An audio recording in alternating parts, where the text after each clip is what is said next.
पक्षातून झाले असा प्रश्न उपस्थित केलाय कपिल सिब्बल यांनी। विधिमंडळ पक्षानं शिंदेंना मुख्य नेता तर निवडलं, मात्र निवडीचं पत्र राज्यपालांना दिलं, त्यांचा याच्याशी काहीही संबंध नव्हता। विधिमंडळ पक्ष वेगळा, राजकीय पक्ष वेगळा, हा मुद्दा उपस्थित केलाय कपिल सिब्बल यांनी। राज्यपाल आणि विधानसभा अध्यक्ष पक्षपातीपणाने वागले असं देखील सिब्बल यांनी म्हटलेलं आहे। विधिमंडळाच्या पत्राच्या आधारावर फडणवीस राज्यपालांना भेटले आणि त्यांनी राज्यपालांना बहुमत चाचणी घेण्यास सांगितलं असा युक्तिवाद सिब्बल यांनी केलेला आहे। सत्तेमधील पक्षाने विरोधी पक्षासोबत सत्ता बनवण्याचा सारखा हा प्रकार आहे असं सिब्बल म्हणाले। तर सत्ता स्थापन करताना विरोधी पक्ष नेत्याला सोबत घेण्यात आलं असंही सिब्बल म्हणतायत। सत्तेतील पक्षानं विरोधी पक्षासोबत सत्ता स्थापन करण्यासारखा हा प्रकार। तर आमदार ज्या हॉटेलमध्ये थांबले तिथे भाजपचं राज्य होतं असं सिब्बल यांनी म्हटलेलं आहे। आणि शिंदे मुख्यमंत्री तर झाले, पण कोणत्या राजकीय पक्षात न झाले असा सवाल कपिल सिब्बल यांचा। तर विधिमंडळ सदस्यांनी आमदारांची बैठक अटेंड करणं आवश्यक आहे, मात्र ती त्यांनी केली नाही असा युक्तिवाद इथे कपिल सिब्बल यांनी केलेला आहे। फडणवीसांनी राज्यपालांना बहुमत चाचणी घेण्यास सांगितलं आणि विधिमंडळ पक्षानं शिंदेंना मुख्य नेता म्हणून निवडलं। हा सगळा युक्तिवाद कपिल सिब्बल यांचा। निवडीचं पत्र मग राज्यपालांना दिलं, त्यांचा मात्र याच्याशी काही संबंध नव्हता। तर सुनील प्रभू यांनी बोलावलेल्या बैठकीला शिंदेचे आमदार गैरहजर होते।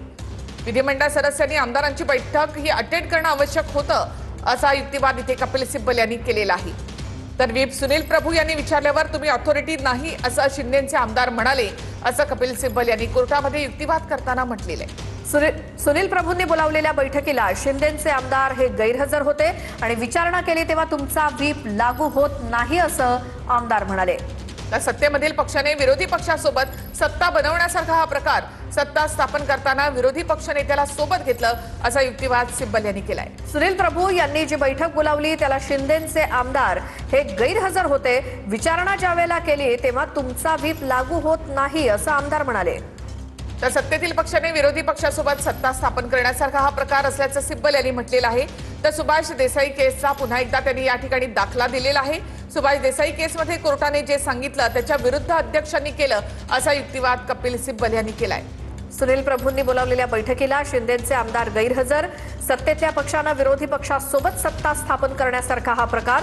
सत्ता स्थापन करताना विरोधी पक्ष नेत्याला सोबत घेण्यात आलं असं कपिल सिब्बल म्हणतात। तर सुनील प्रभूंनी बोलावलेल्या बैठकीला हे आमदार आले नाहीत। आमदार ज्या हॉटेलमध्ये थांबले तिथे भाजपचं राज्य होतं असं सिब्बल यांनी म्हटलेलं आहे। तर शिंदे मुख्यमंत्री झाले, पण कोणत्या राजकीय पक्षात न झाले असाही सवाल त्यांनी उपस्थित केलाय। विश्वासदर्शक ठरावावरती भाजपसह बंडखोरांनी मतदान केलं आणि विधिमंडळाच्या पत्राच्या आधारावरती फडणवीस हे राज्यपालांना भेटले आणि फडणवीसांनीच राज्यपालांना बहुमत चाचणी घेण्यास सांगितलं आणि मग विधिमंडळ पक्षानं शिंदेंना मुख्य नेता म्हणून निवडलं। हा सगळा घटनाक्रम कपिल सिब्बल यांनी सुप्रीम कोर्टात सांगितलाय। तर शिंदेंना नेता म्हणून निवडल्याचा ठराव हा तिथल्याच हॉटेलमध्ये झाला होता असा युक्तिवाद देखील सिब्बल यांनी केलेला आहे। यामध्ये राज्यपाल आणि विधानसभा अध्यक्ष पक्षपातीपणाने वागले असं सिब्बल यांनी म्हटलेलं आहे। विधिमंडळाच्या पत्राच्या आधारावरती फडणवीस राज्यपालांना भेटले आणि विधिमंडळ पक्षानं शिंदेंना मुख्य नेता म्हणून निवडलं। 23 जूनच्या ठरावानुसार शिंदेंना पक्ष देखील देण्यात आला। तर हे प्रकरण कोर्टामध्ये होतं, मात्र कोर्टात असताना सुद्धा आयोगानं थेट निर्णय कसा काय दिला। तर शिंदे राज्यपालांना भेटले म्हणजे ते राजकीय पक्ष होत नाहीत असं देखील सिब्बल यांनी म्हटलेलं आहे। शिंदे राज्यपालांना भेटले खरं, मात्र राज्यपालांना भेटलं म्हणजे तो राजकीय पक्ष होत नाही असा युक्तिवाद कपिल सिब्बल यांचा। तर शिंदे राज्यपालांना भेटले म्हणजे ते राजकीय पक्ष होत नाहीत असं सिब्बल यांनी युक्तिवाद करताना म्हटलं। गुवाहाटीला कोण कसं गेलं यावर मला आता बोलायचं नाही असं सिब्बल यांनी म्हटलेलं आहे। भाजप शासित राज्यामध्ये एकाच हॉटेलमध्ये सर्व आमदार होते हे कसं असा सवाल देखील सिब्बल यांनी केलेला आहे।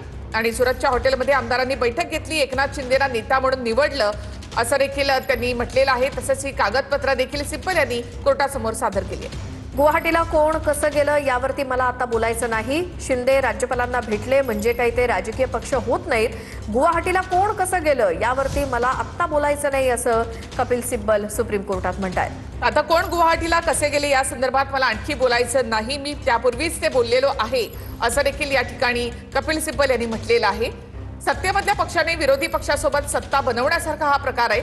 सत्ता स्थापन करताना विरोधी पक्ष नेत्याला सोबत घेतलं असा युक्तिवाद सिब्बल यांनी केलाय. सुनील प्रभूंनी बैठक बोलावली, मात्र शिंदेचे आमदार या बैठकीला गैरहजर राहिले. विचारणा केली तेव्हा तुमचा व्हीप लागू होत नाही असं आमदारांनी सुनील प्रभूंना सांगितलं. सत्तेतल्या पक्षानं विरोधी पक्षासोबत सत्ता स्थापन करण्यासारखा हा प्रकार आहे आणि सत्ता स्थापन करत असताना विरोधी पक्ष नेत्याला सोबत घेतलं गेलं असं सिब्बल म्हणतायत.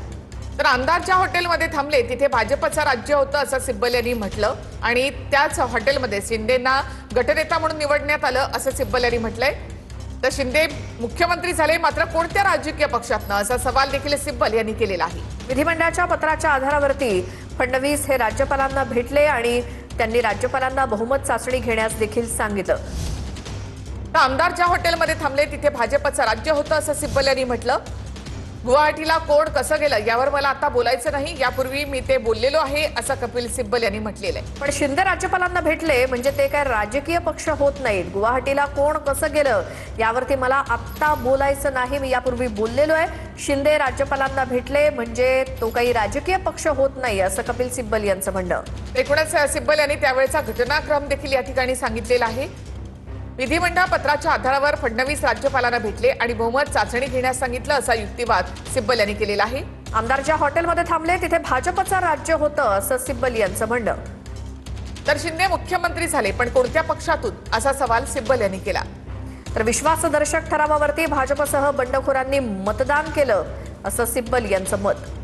हा असा प्रकार सत्तेतील लोकांनी विरोधी पक्षासोबत सत्ता स्थापन केल्यासारखं आहे असं कपिल सिब्बल म्हणाले.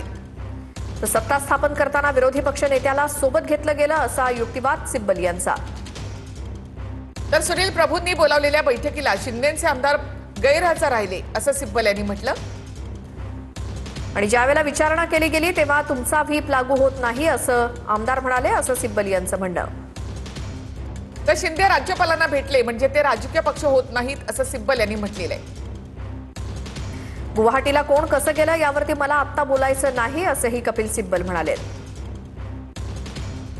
तर शिंदेना काढून चौधरींची नेमणूक करणं पूर्णपणे योग्य होतं असं सिब्बल यांनी म्हटलेलं आहे. ठाकरेंच्या बैठकीतील प्रस्ताव सुप्रीम कोर्टाकडून मान्य करण्यात आला, मात्र नार्वेकरांनी त्या विरोधात निर्णय दिल्याचं सिब्बल म्हणतायत. तर विधानसभा अध्यक्षांनी शिंदेना सर्व प्रक्रियांचा भाग का होऊ दिलं असा सवाल देखील सिब्बल यांनी केलाय. चुकीचा व्हीप काढलं जाणं ही गंभीर बाब असल्याचं कपिल सिब्बल यांचा युक्तिवाद. तर 23 जूनच्या ठरावानुसार शिंदेना पक्ष देण्यात आला असं देखील कपिल सिब्बल यांनी म्हटलंय. प्रकरण कोर्टामध्ये असताना आयोगानं त्यावरती थेट निर्णय दिल्याचं सिब्बल म्हणाले. तर विधिमंडळ पक्षाने एकनाथ शिंदेना मुख्य नेता निवडलं आणि पत्र राज्यपालांना दिलं, जे की याचा भाग नव्हते असं सिब्बल यांनी म्हटलेलं आहे. विधिमंडळ पक्ष वेगळा आणि राजकीय पक्ष वेगळा आहे असं सिब्बल म्हणतायत. तर निवडीचं पत्र राज्यपालांना दिलं, त्यांचा याच्याशी संबंध नव्हता असं कपिल सिब्बल यांनी म्हटलेलं आहे. राज्यपाल आणि विधानसभा अध्यक्ष हे पक्षपातीपणानं वागल्याचा आरोपच एक प्रकारे कपिल सिब्बल यांनी केलाय. तर सिब्बल यांचा युक्तिवाद आता अगदी अंतिम टप्प्यामध्ये आहे. शेवटचा मुद्दा ते या ठिकाणी मांडतायत. सिब्बल शेवटच्या कागदपत्रांबाबत कोर्टामध्ये माहिती देत आहेत. कपिल सिब्बल यांचा युक्तिवाद आता अंतिम टप्प्यात आहे आणि ते आता कागदपत्र कोर्टात देत आहेत. शेवटच्या कागदपत्रांबाबत कोर्टामध्ये ते माहिती देत आहेत. सलग 7 वेळा कपिल सिब्बल यांनी सुप्रीम कोर्टामध्ये आपला हा युक्तिवाद केलेला आहे. त्यामध्ये शिवसेना पक्ष, चिन्ह आणि आमदार अपात्रता प्रकरण या संदर्भामध्ये सिब्बल यांनी हा युक्तिवाद केलेला आहे आणि सिब्बल यांचा हा युक्तिवाद आता अंतिम टप्प्यात आहे. गुवाहाटीला कोण कसं गेलं यावरती मला आत्ता बोलायचं नाही, यापूर्वी मी त्यावरती बोललेलो आहे. शिंदे राज्यपालांना भेटले म्हणजे काही तो राजकीय पक्ष होत नाही असा युक्तिवाद कपिल सिब्बल यांचा, जो आता अंतिम टप्प्यात आहे. राज्यपाल आणि विधानसभा अध्यक्ष हे पक्षपातीपणाने वागले असा युक्तिवाद देखील या ठिकाणी सिब्बल यांनी केलेला आहे. सुनील प्रभू यांनी बोलावलेल्या बैठकीला शिंदेचे आमदार गैरहजर होते, याकडे देखील त्यांनी लक्ष वेधलं. ज्यावेळेला विचारणा केली तेव्हा तुमचा व्हीप लागू होत नाही असं आमदारांनी प्रभूंना सांगितलं. सत्तेतल्या पक्षानं विरोधी पक्षासोबत सत्ता स्थापन करण्यासारखा हा प्रकार आहे आणि सत्ता स्थापन करताना विरोधी पक्ष नेत्याला सोबत घेतलं गेलंय असं सिब्बल यांचं म्हणणं. तर पक्षांतर बंदी कलम हे महत्त्वाच्या गोष्टींसाठी आणण्यात आलं होतं, मात्र नंतर ते राष्ट्रीय दृष्टीनं आता चिंतेचा मुद्दा झालेला आहे असं सिब्बल यांनी म्हटलेलं आहे. पक्षांतरबंदी कलम हे महत्वाच्या गोष्टीसाठी आणलं होतं, मात्र नंतर ते राष्ट्रीय दृष्टीनं चिंतेचा मुद्दा झाला असल्याचं सिब्बल आपल्या अंतिम युक्तिवादात म्हणतायत. तर सिब्बल यांचा युक्तिवाद शेवटाकडे आहे. मात्र नंतर ते राष्ट्रीय दृष्टीनं चिंतेचा मुद्दा झाला असं सिब्बल यांनी म्हटलेलं आहे. पक्षांतरबंदी कलम महत्वाच्या गोष्टीसाठी आणण्यात आलं होतं, मात्र नंतर ते राष्ट्रीय दृष्टीनं चिंतेचा मुद्दा झाला असं सिब्बल यांनी म्हटलेलं आहे. ठाकरेंचे वकील कपिल सिब्बल यांचा युक्तिवाद आता